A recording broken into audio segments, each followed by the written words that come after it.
ডিপ্রেশনে ভুগছেন, পেরেশানিতে আছেন, খুব বেশি দুশ্চিন্তায় আছেন, কোনো কিছু ভালো লাগছে না, আল্লাহর সাথে একটু কথা বলেন।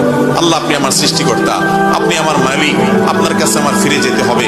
আপনার কত অবাধ্য হয়েছি, কত নাফরমানি করেছি, কত সীমালঙ্ঘন করেছি, কত নির্দেশ অমান্য করেছি, কত নিষেধ লঙ্ঘন করেছি। আল্লাহ, এগুলোর জন্য পাকড়াও করলে আমার কোনো উপায় থাকবে না। মালিক, এখনো নাকের ডগা নিঃশ্বাস আছে, এখনো ক্ষমা চাওয়ার সুযোগ আছে। আপনি ক্ষমা চাইলে ক্ষমা করে দেন।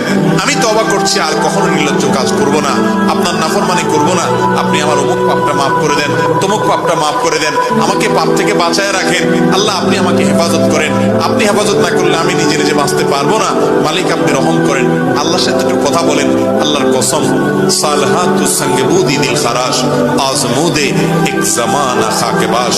পাথর হয়ে বহুদিন ছিলেন ভাই, একটু আল্লাহর সাথে কথা বলেন, চোখের পানি ফেলেন, দোয়া করেন, বিশেষ করে ভোর রাতের দোয়া। ভোর রাতের দোয়া